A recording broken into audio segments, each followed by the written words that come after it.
They thought she was nobody until the legal team walked in and called her the sole decision maker on their deal. You ever have a day where you wake up thinking it's just another shift, nothing special, same routine, same uniform, same tired smile? That's exactly where Alyssa Carrington's head was the morning she headed to the Laurel Room, a high-end restaurant tucked inside an art hotel in Scottsdale, Arizona. She tied her apron, pulled her hair back, and tried to convince herself she didn't mind working a double. Rent didn't care how exhausted she was. Tips were slower lately, and she wasn't the type to quit, even when life felt heavy. The dining room smelled like roasted garlic and polished wood. Servers moved like they were rehearsing a dance. The chandeliers weren't loud or flashy, but they made everything look more expensive than it needed to be. Alyssa walked in through the side hallway, clocked in, and grabbed her order pad. Nobody greeted her with excitement. She was just another face on the schedule. "Morning, Alyssa," said her coworker, Nora Hernandez, adjusting a tray stand. "You ready? Table 7 is already acting like they own the place." Alyssa smirked. "They always think they do." "You'll see," Nora whispered. "They're worse than usual." Alyssa didn't think much of it. Wealthy groups came in often, men in tailored jackets, women with diamonds that caught the light every time they lifted a fork. People who spoke to staff like they were ordering furniture to move itself. She had dealt with all kinds. You learned to swallow reactions when tips determined groceries. Still, something felt different as she approached table 7. 4 executives in sharp suits sat around a stack of documents and tablets. Their voices were clipped, like every minute mattered more than the air around them. Alyssa stayed polite and steady. "Good afternoon," she said. "My name's Alyssa. I'll be taking care of you today. Can I start you with sparkling water still or something else?" One of the men didn't look up. Another waved his hand as if she were blocking his sunlight. "We'll need a bottle of the Cabernet Reserve," said the oldest one, his silver watch catching her eye. "And hurry, we're on a schedule." Alyssa wrote it down. "Of course, I'll bring that right out." As she walked away, she heard one of them mutter, not even trying to hide it. "Service staff gets slower every year." The others chuckled. Not loud, but loud enough. Alyssa kept her composure. She always did. That was her strength, never giving anyone the satisfaction of seeing her bothered. She picked up the wine, checked the label twice, and returned to the table with steady hands. "Would you like me to open it here?" she asked. "Or would you prefer it sent to the side station first?" The man with the silver watch finally looked up. His eyes scanned her like she was an object on a shelf. "Here," he said, "and don't fumble it." Nora watched from across the room, ready to jump in if needed. The cork slid smoothly, no slip, no mistake. Alyssa poured a small taste for approval, just like she had done hundreds of times before, but he didn't even sip it before waving her on. "Pour for everyone." The conversation at the table continued, sharper now. "We can't afford mistakes," one executive said. "The board wants signatures today," another added.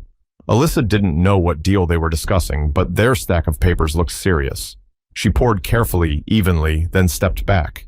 "Let me know if you need anything else," she said. This time, nobody acknowledged her at all, not even a nod. She walked away, and for a moment, she wondered why people with so much treated others with so little. She didn't complain. She didn't tell anyone she was tired.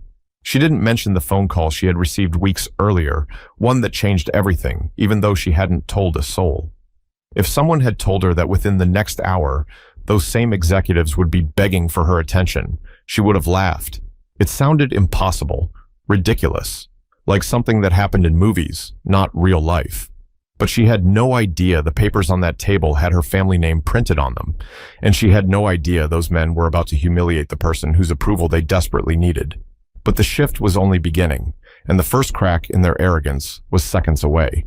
The lunch rush picked up fast, and Alyssa barely had a second to breathe.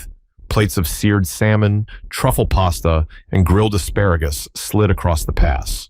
Orders piled up, voices layered over each other. Someone dropped a fork in the kitchen, someone else cursed at the fryer, and the manager pretended everything was smooth. Alyssa moved through it all with quiet focus, but table 7 kept pulling her attention like a stone in her shoe. When she returned to check on them, the man with the silver watch let out a sigh, as if her presence alone inconvenienced him. "We asked for bread 15 minutes ago," he snapped. Alyssa kept her tone level. "I'll bring it right out. I apologize for the delay." Another man leaned back in his chair, glancing at her name tag. Alyssa, he said slowly, do you have trouble keeping track of simple requests? She blinked once. No, sir, I'll take care of it. Nora passed her near the service station. What's their problem? They're under pressure, Alyssa said, even though she didn't believe pressure excused disrespect. In the kitchen, the chef slid a breadboard toward her. Table 7 again? He asked. Unfortunately. She grabbed the board and returned, setting it down gently. There you go. Anything else I can get for you right now? One of the executives raised an eyebrow. You could start by being faster, he said. We're handling something larger than your pay grade.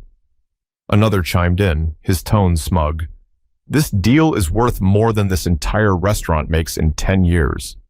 Alyssa didn't react, but she noticed the folder sitting closest to them, a logo. A company name she recognized. Not from ads, not from gossip, but from that confusing call she had received from a probate lawyer in Santa Fe, New Mexico. A distant relative she barely remembered. Shares transferred, documents pending. Something about her being the final signature holder. She had thought it was some strange clerical error. She hadn't claimed anything yet. She hadn't told anyone. She hadn't even processed it. But seeing the same company name here, at this table, in front of these men? Her stomach tightened. Still, she stayed focused. Let me know if you need refills, she said. She turned to step away, but one of them spoke again. Actually, yes, the silver watchman said. More wine, and try not to take all day. She nodded and went to retrieve another bottle, feeling eyes on her from nearby diners who noticed the tone but stayed silent. People always stayed silent. Back at the table, she poured with steady hands. One of the men spoke without looking up. You know what the problem is with service workers? He said to his colleagues. No ambition, no vision, no understanding of the real world. Alyssa heard every word, but she kept her face calm. Another laughed. She'll be wiping tables while we finalize an $800 million contract. Imagine that. He thought it was funny. They all did. Nora passed again, whispering, If you need me to switch tables with you, I can talk to management. Alyssa shook her head. I'm fine. I can handle them. The truth was, she didn't want to avoid the table. Something inside her, something she didn't usually feed, wanted to witness what came next. It wasn't anger. It was something quieter, heavier. Something like patience sharpening itself. The men continued reviewing pages, pointing at highlighted paragraphs. Their voices rose and fell with tension. We can't move ahead without authorization, one said. The representative is supposed to arrive within the hour, another answered. Silverwatch scoffed. Whoever they send better be competent. I'm done wasting time today. Alyssa refilled a glass, and a drop of wine slipped down the side of the bottle. Before she could wipe it, Silverwatch leaned back sharply. Careful, he said. You're making a mess. She checked the tablecloth, spotless. I apologize, she said, even though she knew there was nothing to apologize for. The man smirked like he had won something. The room around them carried on. Couples talking, coworkers sharing lunch, tourists taking pictures near the lobby art display. But table 7 felt like a storm cloud in the middle of a sunny sidewalk, and Alyssa stood right beneath it. The documents shifted again, and she saw her family name printed in bold, Carrington Holdings. She felt the air change in her chest. She wondered if they would notice her staring, so she forced herself to look away. She picked up the empty wine bottle and took a step back. She didn't know why she was suddenly nervous. Maybe because the truth was sitting inches from the people who assumed she had no value. Maybe because she knew something they didn't. Maybe because power sometimes waits quietly before it shows itself. But their arrogance was about to get louder, and the moment that pushed everything over the edge was on its way. The tension around table 7 kept tightening like someone slowly pulling a knot. Alyssa returned with fresh glasses and a calm expression, even though her pulse started to pick up. She placed the clean stemware down one by one, careful and precise. One of the men looked at her with a smirk that didn't match anything she'd done wrong. You ever consider a different line of work? He asked, swirling the last of his wine before finishing it. Something that requires less coordination? Another chuckled. She probably thinks this is her big career. Alyssa didn't bite. Let me know if you'd like a different vintage, she said. Silverwatch tipped his empty glass toward her without looking up. Pour another, and this time, try not to drag your feet. She brought the next bottle, checked the label, and opened it smoothly. She started pouring for him first, slow and steady. Then, as she reached the second man, he made a show of leaning back, lifting his chin, and saying loudly enough for nearby tables to hear, "Service staff should learn to move with purpose. We don't have all day." A couple at table 9 looked over, uncomfortable. Nora stared, waiting to see if she should step in. The manager pretended to read a clipboard. Alyssa kept pouring, but the third man suddenly shifted his chair, bumping her arm slightly. The wine tilted. A splash hit the edge of his sleeve. Barely a drop. Barely noticeable. He jerked his head toward her like she had flung it on purpose. "Are you kidding me?" he snapped. Alyssa set the bottle down. "I'm sorry, sir. You moved suddenly. Let me get a cloth." He stood, towering his voice over hers. "You don't touch me. You don't speak unless spoken to. Do you understand that?" The room went quiet. Forks paused. Someone cleared their throat. Silverwatch pushed his chair back and grinned, enjoying the scene. Maybe she needs a reminder of her place. Before Alyssa could respond, the man who had stood up reached for her apron, then tipped his own glass of red wine forward, letting it spill across her front, soaking into the fabric and dripping down toward her shoes. The liquid ran dark and obvious, like he wanted the moment to stain.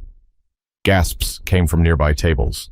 Nora dropped a stack of dessert menus. The chef stuck his head out of the kitchen. The manager finally rushed over. "Sir, please, there's no need," the manager stammered, trying to de-escalate without actually taking a side. The man brushed his sleeve, pretending he was the one wronged. "If she can't handle a simple pour, she shouldn't be working here." Alyssa felt the warmth of the wine against her skin. She didn't raise her voice. She didn't cry. She didn't shake. She just stood there, staring at the man who wanted her to break in front of strangers. "Let me get cleaned up," she said quietly, and stepped back. Silverwatch chuckled. Finally, she gets the message. The manager put a hand on her shoulder, guiding her away like she was fragile. "You can take a break," he whispered. "I'll send someone else to the table." Alyssa stopped walking. "No, I'll finish the shift." The manager blinked. "Are you sure?" She nodded. "I'm sure." In the staff hallway, Nora followed her. "You don't have to serve them again. Nobody would blame you." Alyssa wiped the stain with a towel, watching it smear instead of disappear. "It's fine." "It's not fine," Nora insisted. "They crossed the line." Alyssa paused, gripping the edge of the counter. Her voice stayed even, but her words carried weight. "People show who they are when they think no one's watching." Nora frowned. "So why keep going back?" Alyssa folded the towel, her movement slow and deliberate. "Because they're wrong about me. And I'm not running from men who think they get to decide someone's worth." She walked back into the dining room, the stain still visible, but her posture taller. Table 7 didn't look up at first. They assumed she would shrink, apologize, vanish into the background like they expected. Instead, she stood beside them and said, "Is there anything else you'd like at the moment?" All 4 men went silent for the first time. They didn't know why her voice sounded different. They didn't know why her eyes held steady. They didn't know they had just poured wine on the majority owner of the company they were desperate to impress. But someone else was about to walk through the restaurant doors, and their entire attitude would flip in an instant. Alyssa stayed near table 7 without hovering, giving them space while still doing her job. The men whispered now instead of bragging. Their shoulders pulled in. Their confidence didn't stretch across the room anymore. It was the first sign that the balance had started to tilt, even if they didn't know why. She refilled waters at nearby tables, collected dishes, and checked on a couple celebrating an anniversary. Every now and then she caught the executives glancing at her, like they suddenly wondered if they had misread the situation. Nora slipped beside her at the espresso station. "They're quiet now," she said. "What did you say to them?" "Nothing," Alyssa replied. "Silence sometimes says more." In truth, her mind was running. She thought about that long phone call weeks earlier with the probate lawyer in Albuquerque. She remembered sitting at her small kitchen table, staring at the peeling corner of the wallpaper, while the attorney explained that her late relative, Edmund Carrington, had no direct heirs. The name had meant almost nothing to her until she learned that he was the founder of Carrington Holdings, a massive supply and logistics corporation with offices across the country. She had barely spoken a word while the lawyer listed numbers, percentages, documents, and legal transfers. You are the majority shareholder now, the lawyer had said. Nothing can be finalized without you. She had laughed softly, thinking it was absurd. She worked nights, she folded napkins, she stocked sugar packets. She wasn't the kind of person who owned anything, much less a company that partnered with international firms, but the paperwork arrived. Thick envelopes, seals, official markings. She tucked them into a drawer, telling herself she'd deal with it later. Life didn't pause just because something unbelievable dropped into your lap. Rent still came due, shifts still needed covering, and she didn't want anyone looking at her differently. Now here she was, staring at the same company name on documents being passed between men who thought she had no future beyond carrying plates to table numbers printed in brass. The manager approached quietly. Alyssa, listen, we can comp their appetizers, just to smooth things over. Alyssa looked at him. Why? They're the ones who crossed the line. The manager shifted his weight. They're important. They tipped well last time. She held his stare. So that makes it acceptable? He didn't answer. He walked away instead. When she returned to the table again, the tone had changed. Silver Watch cleared his throat. We'll need dessert menus, he said, but his voice didn't carry the same edge. Alyssa nodded. Right away. Another man adjusted his tie, trying to sound casual. We didn't mean to be harsh earlier. Tensions are high. Alyssa placed the dessert menus in front of them. Stress doesn't give anyone permission to mistreat people. The men fell silent. One tapped his pen. Another shifted his chair. The power they thought they owned no longer sat comfortably with them. A moment later, a well-dressed woman in a navy suit entered the dining room. She scanned the tables, holding a leather briefcase and a folder with embossed lettering. Her hair was tied back, her steps confident. She approached the manager first. I'm here to meet with the representatives for the Carrington Partnership, she said. I was told they're at table 7. The manager pointed. Right over there. They've been waiting. The executives straightened like schoolboys trying to impress a principal. Silver Watch stood and extended his hand. We've been expecting you, he said. The woman didn't shake his hand. Instead, she looked past him, directly at Alyssa. Ms. Carrington, she said, voice clear enough for half the restaurant to hear, we're ready for your authorization whenever you are. The room stilled. Forks paused again. Nora's mouth fell open. Silver Watch turned pale. I'm sorry. Who? The woman repeated it without hesitation. Ms. Alyssa Carrington, majority owner and final signatory. The executives stared at Alyssa, realizing the truth one agonizing inch at a time. Alyssa didn't smile. She didn't gloat. She simply said, let's find a quiet place to talk. But the shock on their faces was only the beginning, and the real reversal was still coming. The woman in the navy suit guided Alyssa toward the private meeting room near the back of the restaurant. The executives trailed behind, their confidence gone, their steps slower, their eyes avoiding hers. Nora stood frozen near the espresso machine, watching like she couldn't believe any of it was real. The manager looked between Alyssa and the suited woman, trying to figure out how he had missed something so important. Inside the meeting room, the air felt different. The table was set with polished glasses and folded napkins, but nobody sat right away. The woman placed her briefcase down and opened the folder with practiced movements. My name is Dana Whitmore, she said. I'm counsel for Carrington Holdings. Thank you for making time on short notice. Silver Watch tried to regain authority. There must be a misunderstanding. She works here. Dana didn't blink. Ms. Carrington is the controlling shareholder. You're here today because your firm requested a partnership with her company. Another executive stepped forward. We were told the representative would be someone from the board. Dana slid a document across the table. The board cannot approve anything without Ms. Carrington's signature. Alyssa stood quietly, letting the words hang in the room. She didn't rush to sit. She didn't apologize. She didn't shrink. The men who had dumped wine on her apron now looked like they were trying to shrink into their tailored jackets. Silver Watch cleared his throat again. Why didn't you say who you were earlier? Alyssa finally spoke. Because you never asked. You only assumed. The words landed hard. The men exchanged looks, each hoping someone else would speak first. Dana continued, pulling out more documents. Your proposal includes a 10-year supply contract, distribution rights, and shared expansion costs. Before Ms. Carrington signs anything, she needs to be comfortable with the people entering the agreement. Another man tried to soften the moment. We didn't mean any disrespect earlier. Emotions were high. Alyssa sat down at the head of the table. Mistreating someone because you think they're beneath you isn't a mistake. It's a choice. The executives lowered their eyes. Dana pointed to a signature line. We can continue if Ms. Carrington is satisfied with the partnership terms and the professionalism of the parties involved. The executives scrambled to adjust their tone. We value this relationship, one said. We respect your leadership, another added, his voice wavering. Alyssa looked at the contract. The papers felt heavy, not because of the legal language, but because of what signing meant.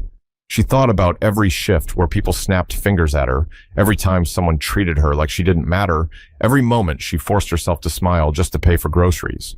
She thought about people like Nora, who worked hard without recognition. She thought about how many others were judged based on uniforms, titles, or hourly wages. Silverwatch leaned forward, forcing a smile. If there's anything we can do to show good faith... Alyssa cut him off gently, not harsh, just firm. Good faith starts before you need something. Silence settled again. Dana looked to Alyssa. Would you like time to think before deciding? Alyssa nodded once. Yes. I'll review everything. I'll give you an answer soon. The executives exhaled with relief, assuming soon meant they still had a chance. They stood, trying to behave like respectful professionals now. One extended his hand, but Alyssa didn't take it. Instead, she stood and said, My shift isn't over. I need to return to the dining room. The men looked stunned. You're going back to work? One asked.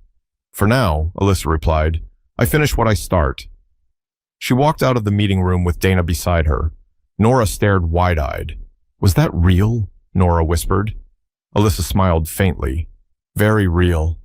The manager rushed over, stumbling over his words. Ms. Alyssa, I didn't know. If I had known... You would have treated me differently? She asked. He swallowed. I don't know. I do, she said softly, then headed back toward the server's station. The stain on her apron had dried, still visible. She didn't hide it. She didn't change. She picked up a tray and returned to work like the world hadn't just shifted around her. But the executives weren't done scrambling yet, and the next move they made would reveal even more about who they really were. The executives regrouped at table 7, speaking in low voices while Alyssa continued serving other guests. Their dessert plates sat untouched, and the air around them felt tight, like they were waiting for a verdict they couldn't influence. One of them kept checking his phone, another tapped a pen against his folder, and Silverwatch stared at the door as if expecting someone to rescue him. Nora leaned toward Alyssa while polishing glasses. They looked terrified. Alyssa kept her tone steady. People get nervous when they lose the control they thought they had. The manager approached again, trying to act supportive. If you want the rest of the shift off, I can... I said I'm fine, Alyssa reminded him. My tables still need me. He backed away, unsure what to do with himself. Then one of the executives stood and walked toward her. His voice was softer now, almost rehearsed. Ms. Carrington, he said, forcing a polite expression, we'd appreciate another chance to discuss the contract. We respect your position. Alyssa looked at him without flinching. Respect isn't real if it only shows up when you need something. He opened his mouth to reply, but had no words. Silverwatch stood next, smoothing his jacket. We truly regret earlier. We misunderstood. If we had known... That's the point, Alyssa said. You shouldn't need to know someone's status to treat them like a human being. The words hit harder than raised voices ever could. A couple at a nearby table watched, eyes wide. A group of friends near the bar whispered to each other. Word had spread without anyone announcing anything. People could feel the shift. Dana returned briefly, handing Alyssa an updated folder. These are revised terms for your review. Take your time, she said before leaving again. The executives stared at the packet like it contained their fate.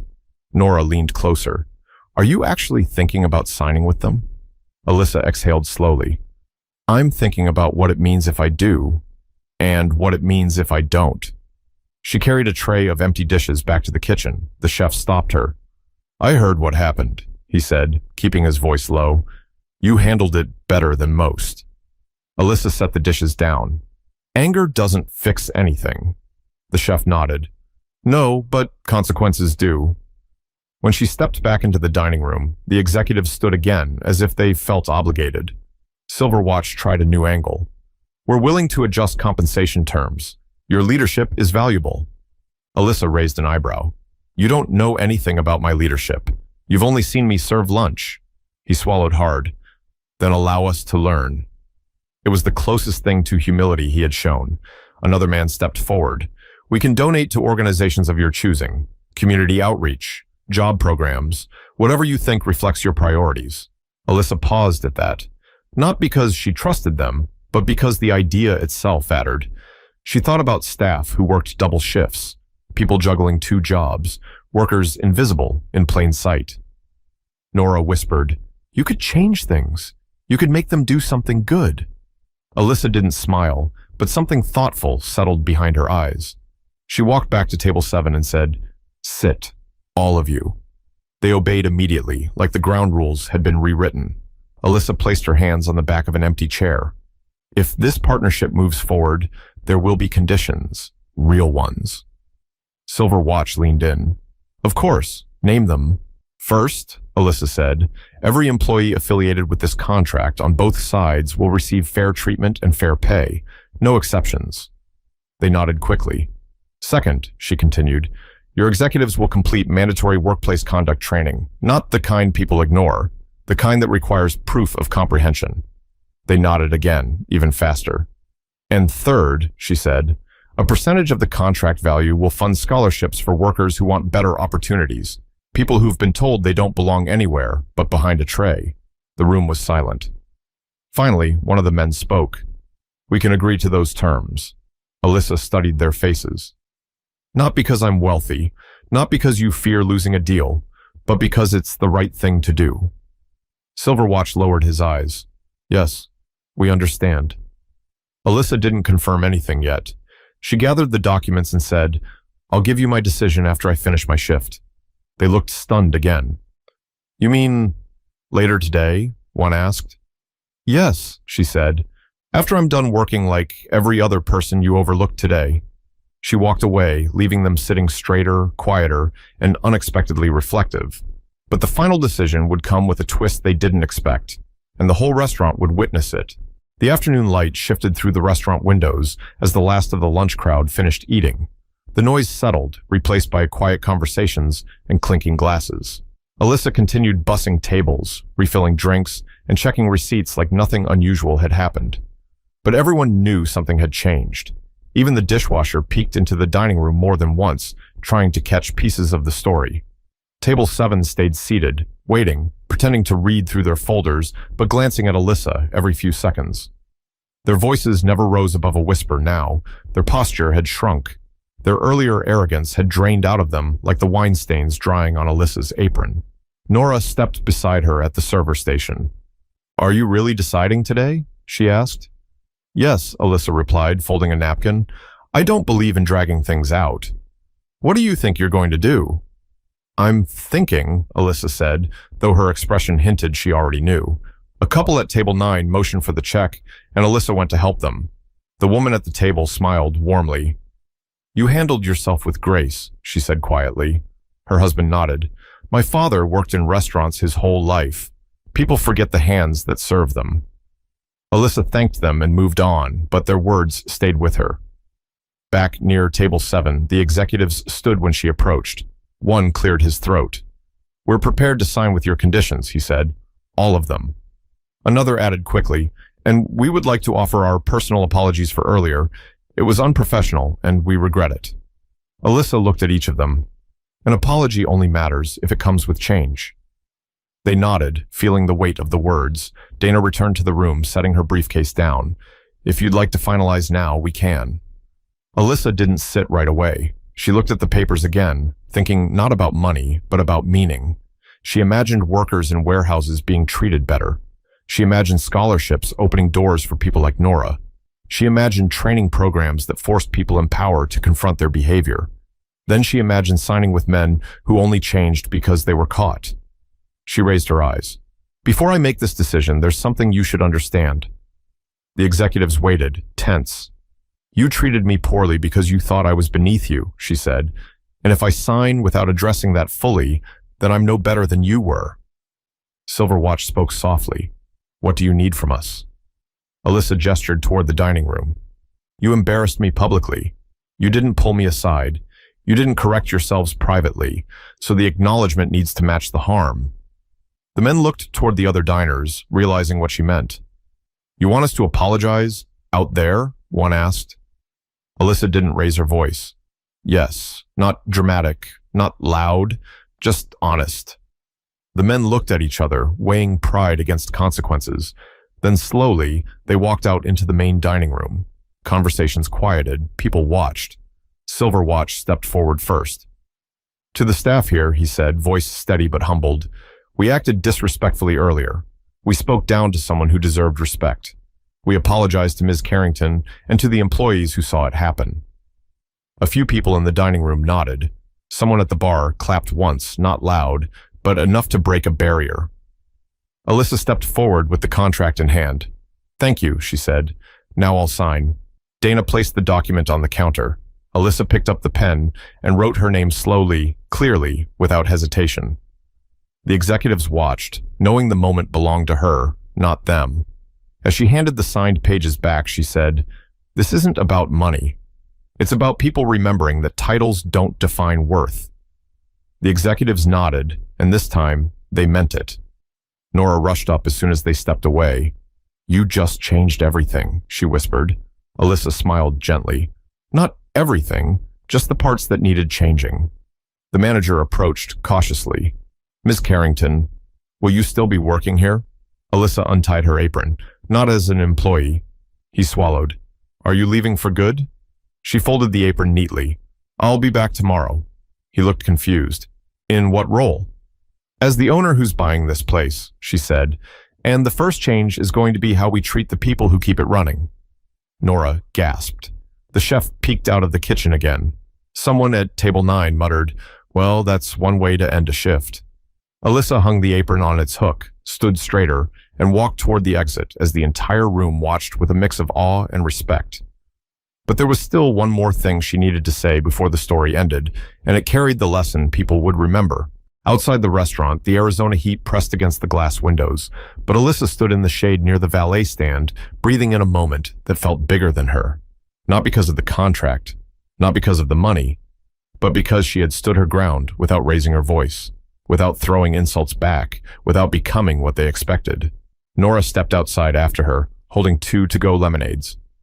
You okay? She asked, handing one over. I'm better than okay, Alyssa said. I'm clear. They sat on the stone ledge near the entrance. Cars pulled in and out. People chatted. Life moved like always, but Alyssa felt different inside. She thought about her mother, who used to remind her that worth isn't something someone else gives you. You carry it yourself, even when no one sees it. Nora sipped her drink. Do you think those men actually learned anything? They learned that power isn't always visible, Alyssa said, and that respect isn't optional. A few minutes later, the executives exited the restaurant. They didn't swagger this time. They didn't talk loudly. They approached Alyssa with careful steps. Silverwatch spoke first. We'll honor the terms, all of them, and we'll implement the scholarship program immediately. Another added, We've already contacted our HR division about the training requirements. Alyssa nodded. Good. But remember something. You don't treat people well because you might need them someday. You treat people well because it's the right thing to do, even when no one is watching. The men agreed, and for the first time, it didn't feel like they were pretending. As they walked to their cars, Nora let out a breath she'd been holding. You realize your life just changed forever, right? Alyssa smiled. My life changed before today. I just finally stepped into it. They sat quietly for a moment, watching the sun stretch across the pavement. Then Nora laughed softly. So, what's the first thing you're going to do as the new owner of a restaurant and head of a massive company? Alyssa stood, finishing her lemonade. I'm going home to rest. People make better choices when they're not exhausted. Nora laughed again. That's the most reasonable answer I've ever heard. Alyssa turned toward the parking lot, but then paused and looked back at her friend. You know, the world is full of people who judge others by uniforms, job titles, or where they stand in a room. But the truth is, you never know who you're talking to. You never know their story, their past, their potential, or where they're going next. Nora nodded slowly. So what's the lesson then? That you don't treat people with kindness because of who they are, Alyssa said. You treat them with kindness because of who you are. The words settled in the warm air. A family walked past them. A couple held hands near the corner. A server from another restaurant hurried by, tying her apron as she walked. Alyssa watched her for a moment, recognizing something familiar in her steps. She hoped the world would meet that woman with more grace than Table 7 had shown earlier. Alyssa headed toward her car, keys in hand, shoulders relaxed. For the first time in a long while, she didn't feel small. She didn't feel invisible. She didn't feel like she had to prove anything. She simply felt like herself, and that was enough. Here's the takeaway, the heart of the story. People reveal their character and how they treat those they think can't offer them anything. But the truth is, everyone deserves respect. Everyone deserves dignity. And someone's value isn't measured by a paycheck, a title, or a uniform. And if you're listening to this right now, here's your invitation. Treat people better. Stand up for yourself. Stand up for others. And never let anyone convince you that your worth depends on their approval. If this story moved you, if it made you think, if it reminded you of someone you know, or someone you want to become, share it, talk about it, and make sure the message doesn't stop here.